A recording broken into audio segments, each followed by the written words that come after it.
So Donald Trump thought it would be a good idea on Super Bowl Sunday to attack Taylor Swift, to take credit for her musical career. Donald Trump also attacked our allies abroad and continued to whine about the various cases that he's involved in. On the other hand, you had President Biden post photos of himself throwing a football around with his children back in the late 1980s. President Biden also talked about tangible and specific policies he's implemented to help the American people. Let me share each with you right now, the post by Trump, the post by President Biden, and you can judge for yourself who you think is someone who has the interests of our country instead of the unhinged interests of themselves and the desire to be a wannabe fascist, a wannabe dictator. Let's take a look. Here's what Donald Trump posted. This one's about Taylor Swift.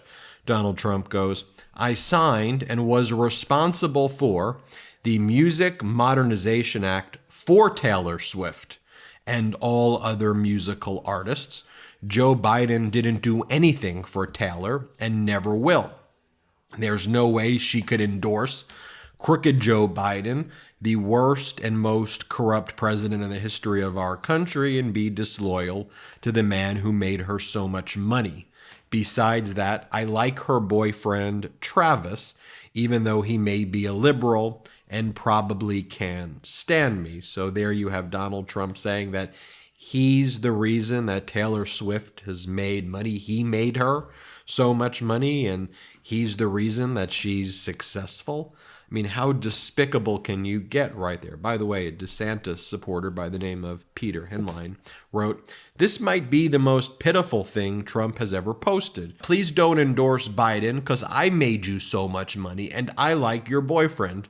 What a loser. And look, it is heartening to me that you have even DeSantis supporters and Nikki Haley supporters and others saying Trump is a loser and this behavior is unhinged and disqualifying. Speaking of which, here's Donald Trump's post right here saying, 20, by the way, this basically seems like Adolf Hitler wrote this. I mean, take a look at this language. It's almost indistinguishable from the type of stuff that Hitler would say. Trump writes, 2024 is our final battle.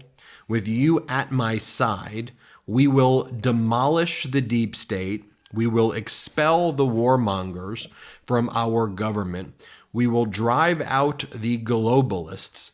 We will cast out the communists, Marxists, and fascists. We will throw off the sick political class that hates our country. We will rout the fake news media. We will drain the swamp.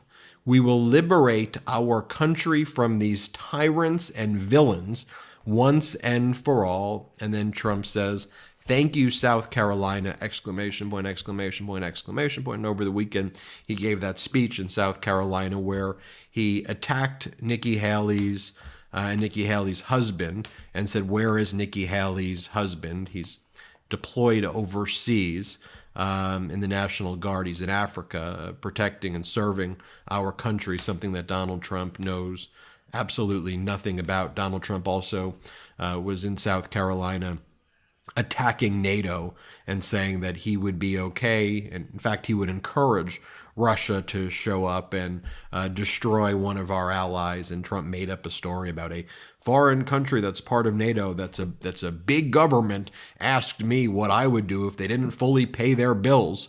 And I said, I would encourage Russia to destroy you.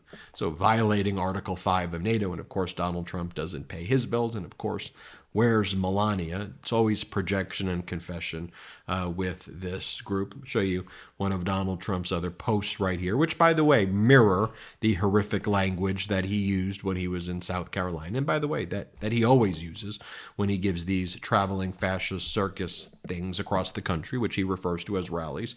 Trump writes, from this point forward, are you listening, U.S. Senate? No money in the form of foreign aid should be given to any country unless it is done as a loan, not just a giveaway. It can be loaned on extraordinarily good terms like no interest and an unlimited life, but a loan nevertheless. The deal should be contingent that the U.S. is helping you as a nation. But if the country we are helping ever turns against us or strikes it rich sometime in the future, the loan will be paid off and the money returned to the United States. We should never give money anymore without the hope of a payback or without, quote, strings attached.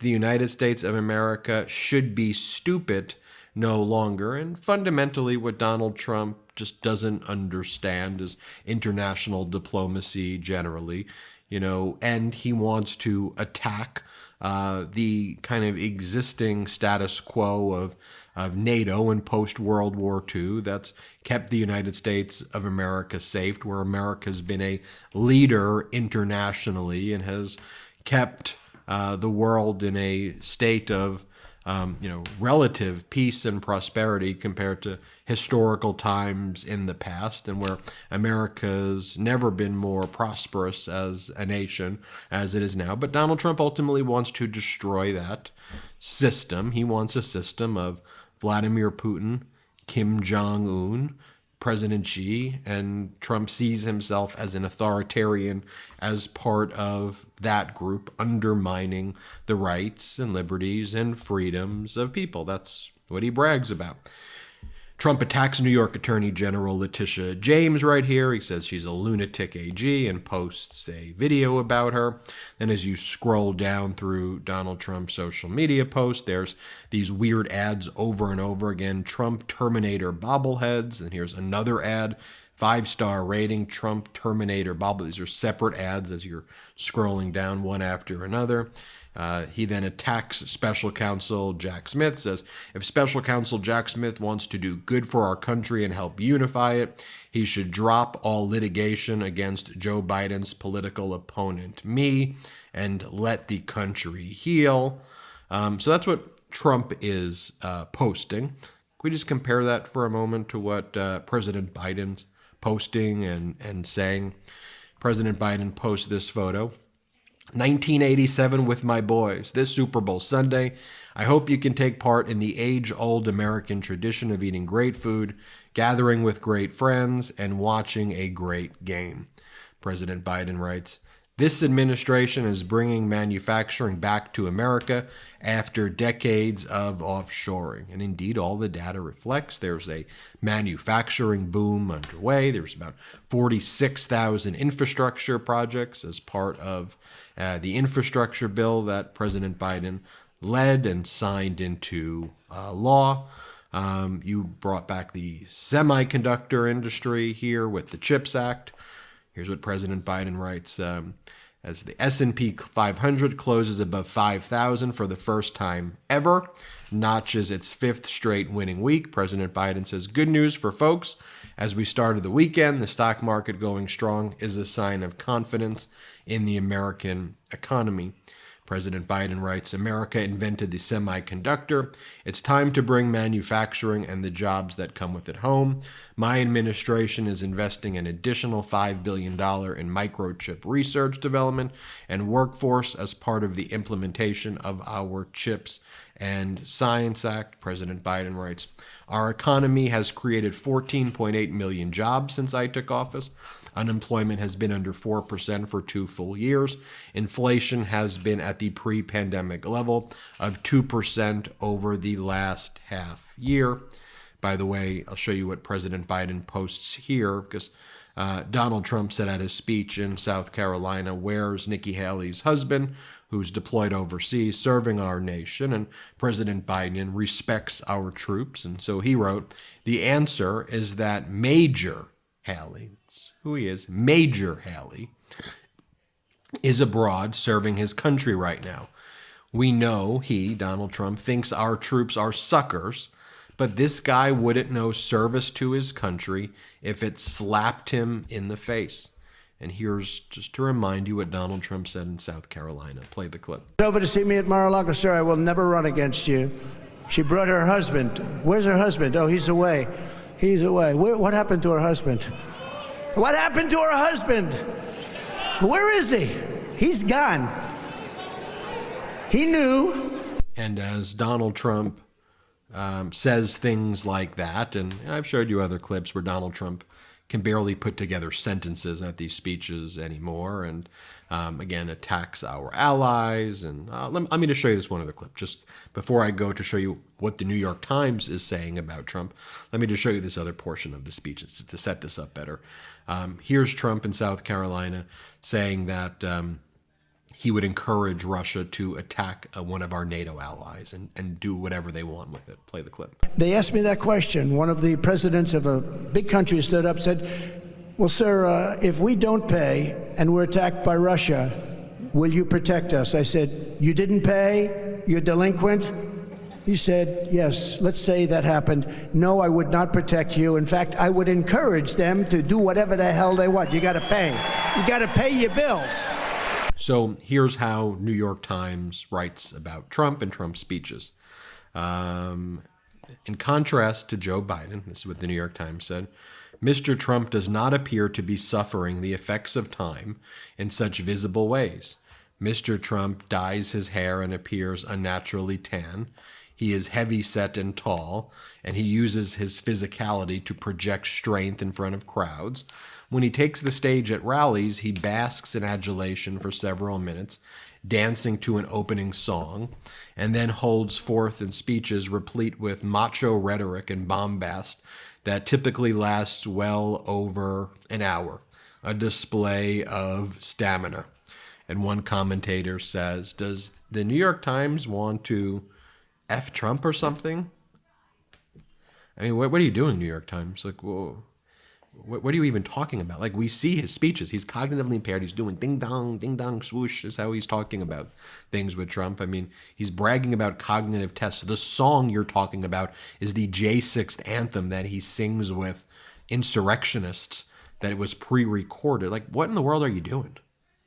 Disgusting, New York Times. It really is some gutter journalism right there by the New York Times, lately and generally. Pathetic. Subscribe to this network, the Midas Touch Network. Let's keep growing together. We're going to show you the real news. Just going to show you what they're saying. Evaluate for yourself. I don't need to have the New York Times write its fan fiction, love story about Donald Trump. I mean, when he's threatening our NATO allies, threatening our troops, and behaving like a freaking maniac. Thanks for watching. Have a great day. If it makes you feel any better, I have already put evac on alert. He's ready to go if it comes to that. General, I can assure you. Hey, General, let me into the war room to see you, so I had to hack my way onto this frequency. This better be critical, Willie. Sir, come on, what is it not, please? Okay, couple of things. I'm running low on the dough. I was thinking about taking a couple of months sick leave, maybe starting today. And, oh yeah. I intercepted a transmission from Megatron. Then send it through. Yes, sir, right away, sir. And so I was so damn weird, caught on the other stuff. This is your last warning, insects. Relinquish what remains of the Allspark. So who's the insect? You? What? Who's the insect? Protect you. They were defeated on our world, and we will defeat them here. This was just a diversion. Security, please bring up. Rabbit, she's already inside. Deeds! Give me an update on that reserve. Boss readiness. What was his name? What was it? Evac, sir. Right, evac.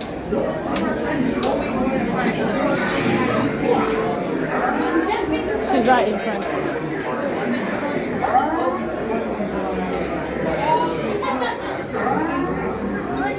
We're facing a heavy, sustained attack. They appear to be after the Allspark. General! General!